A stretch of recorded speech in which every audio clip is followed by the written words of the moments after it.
Welcome back to the Deliberate Leaders Podcast. I am your host and executive coach, Allison Dunn.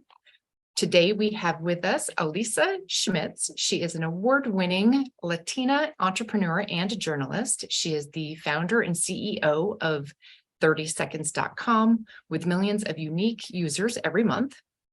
She is also the founder of iParenting, a best of the web digital media company that was acquired by Walt Disney. How cool is that? Thank you. Our episode today, we're going to be focusing on Become the Fire. Elisa, thank you so much for joining us here today.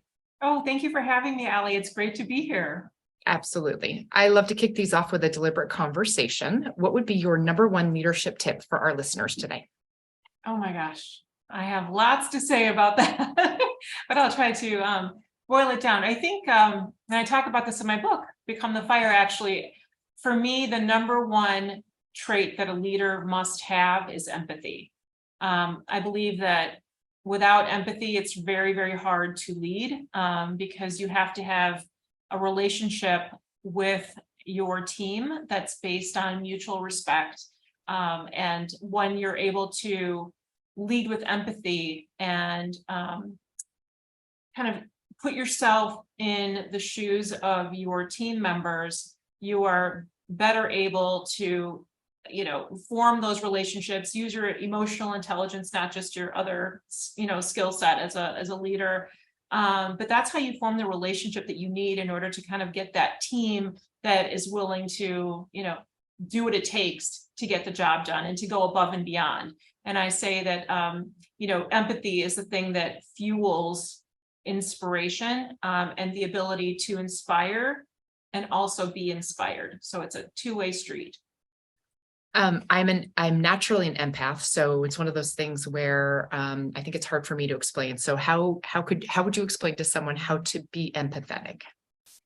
Okay, that's a great question, right? Because I think to some people, to your point, it comes naturally. It's just, you naturally will put yourself in someone else's shoes and feel their pain or feel their emotion, whatever it is that they're going through. But if I had to explain it, I would say that, you really do need to practice it. If it doesn't come naturally to you, empathy is something that you need to hone like a skill. So practice putting yourself in the other person's shoes. And what I mean by that is, think about what it is that they're going through. So if you know that you have an employee on your team that they're going through a health challenge, or their parent is, they're moving them into a nursing home, or their kids are, at home sick with the flu or whatever it is, and understanding the challenges that person is going through kind of on a, person to person level rather than an employee to an employer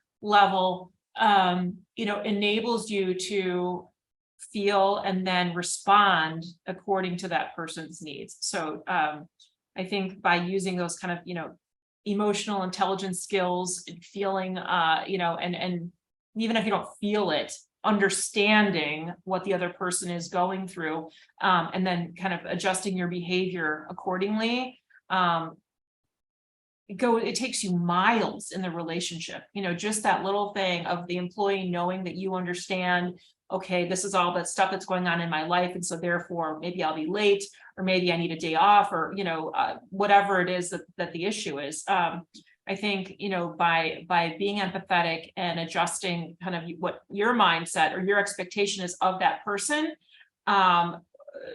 improves the relationship and then pays off volumes with that person's ability to then say, wow, my boss was great, and I'm willing to now go through walls for this person because they get it and they are, they understand me as a person and not just as a tool, Yeah.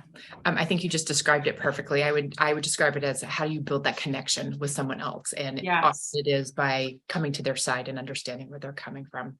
Yes. And you said it much more concisely than I did. Well done. Not necessarily. So behind you, you have Become the Fire. So my question is, what do you mean by become the fire? Okay. So yes, the book is, it's like this years of thinking put into this one, sort of place. And what Become the Fire means is that, all of us go through chaos. I call, chaos, challenges, friction. Life just throws this at you all the time, no matter who you are, where you're from. We all deal with chaos. And so I have this code word that I use for the chaos, which is fire. We all battle fires in our lives. And, as we battle the fires, my sort of thought became, as I was battling and sort of fighting these fires, trying to get myself out of fires, I started to realize that every single time I was confronted by fire in my life, I actually became stronger as I sort of overcame it or fought it. And so I started to think about fire in a different way, not necessarily about battling or fighting or confronting, but rather becoming.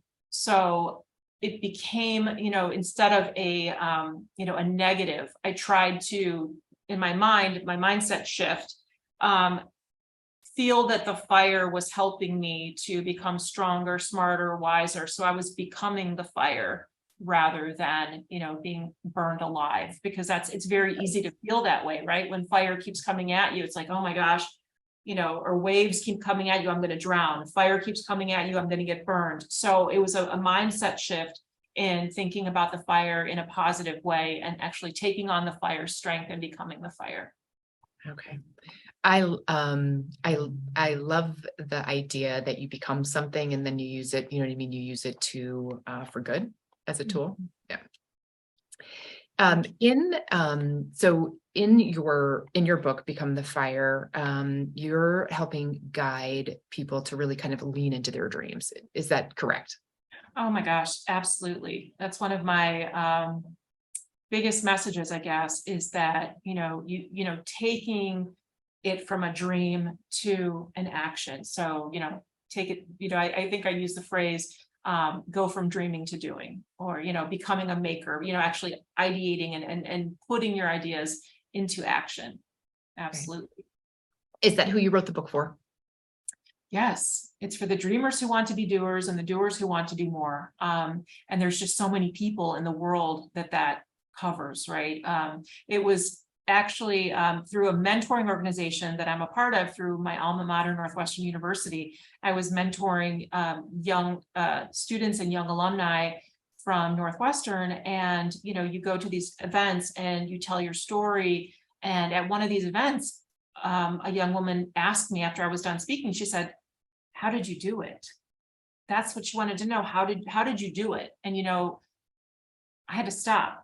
Being completely honest, I was like, I don't know. I mean, how do you answer that question, right? There's no real quick, easy answer to how you do something. So that's actually where the seed for the book was planted. And I thought, gosh, I have to really, I whipped off a quick answer in the moment, but I don't feel like I did it justice. So I took this, many years to think about, not only my story and how I got to where I got to, but then I interviewed, 10 other leaders and found out how they got to where they got to. And it turned out that there were, very, similar themes that emerged, whether you talk about resilience or authenticity or, grit and learning to be friends with failure. All of these themes really resonated throughout all of their stories. And so then it became, putting them all together in a series of lessons that made a lot of sense. That was the real challenge, but I hope I got it right.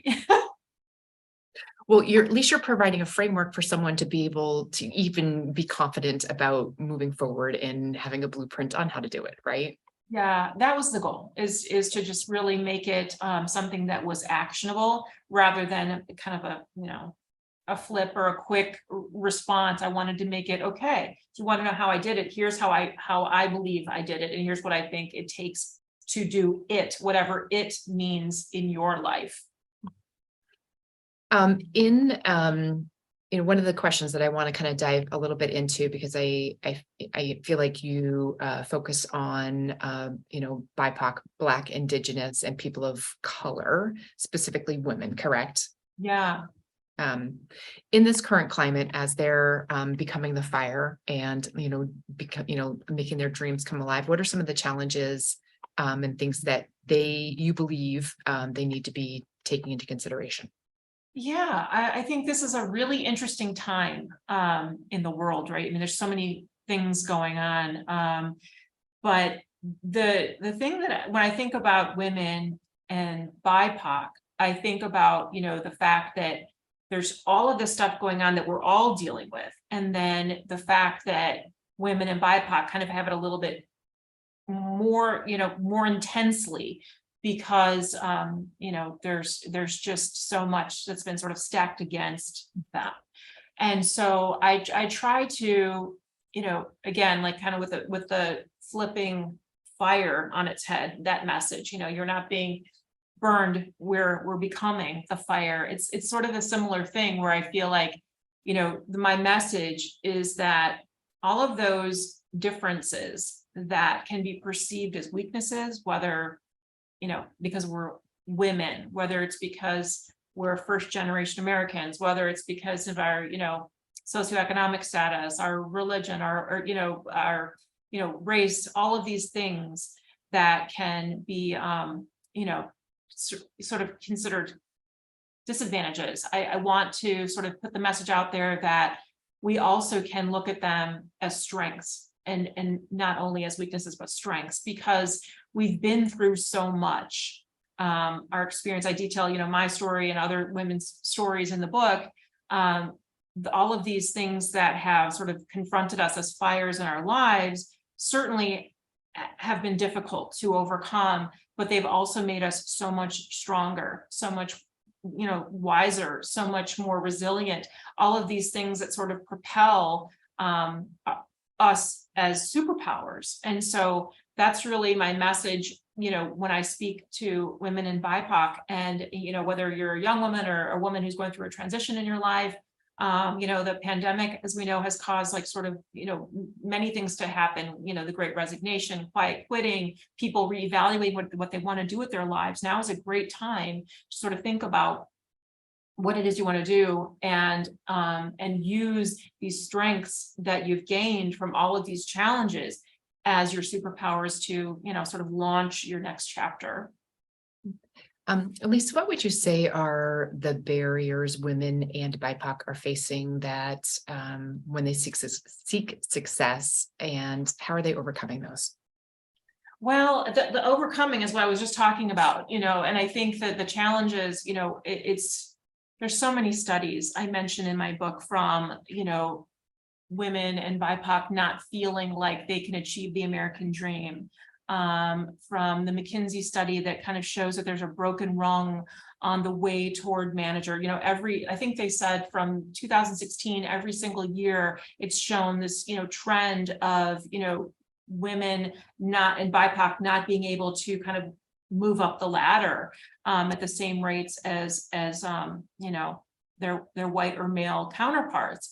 And so, I feel like there's so much work that we have to do as a society to sort of, get to parity and equality. And that's just completely ongoing, and it's not going to happen overnight. So my message is that we have to, use the tools that we have now. And the tools are these strengths that we've gained from our sort of outsider status, and sort of using those as these almost stealth superpowers, and that perspective that we bring is so valuable.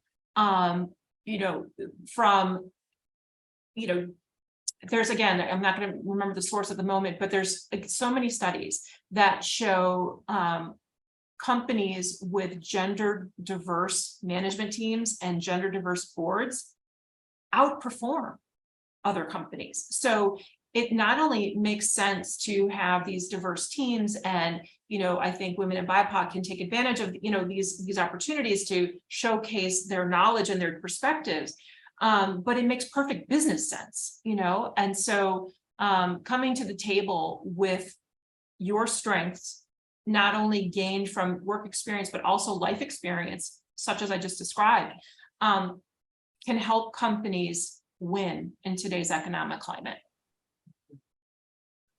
And what would you consider to be your stealth superpower? Oh my gosh. I write about it in the book. I think it's this leadership style that I was able to cultivate that I call it, it's sort of having this sunshine on the outside with a stealth bomber core. And what I mean by that is, this sort of, radiate positivity. And this is easy for me because this is genuinely who I am. I talk about authenticity and being who you truly are. So I find it much more effective to go through my life feeling, positive and putting that out there and doing things to make life better. That's been my whole mantra for decades, is like, how can I make life better? And that's driven so much of what I've done in business and in my personal life. It's all about sort of finding solutions, improving situations, making life better, not only for myself, but other people. And so that's driven my success 100%. So I think I would say that leveraging my ability to,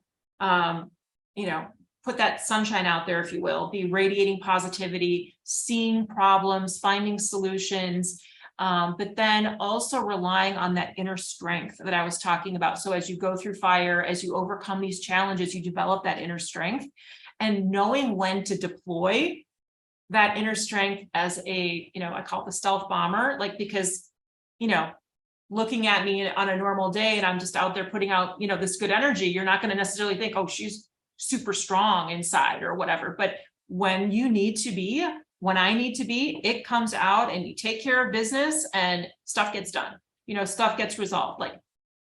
That's the sort of balance that I walk all the time, right? Is between that sort of outward, sunshine and that inside, burning hot core, like the sun. Cool. Thanks for sharing that. Inside of Become the Fire, you talk a lot about curiosity. Why is that important? Oh my gosh.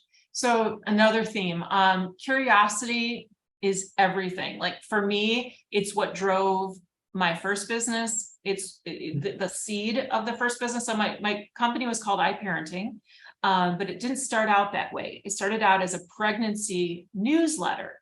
I was expecting my first child. I was insatiably curious about what was going on with this new life stage, what's going on in my body, what's going on with the baby. I was just so curious.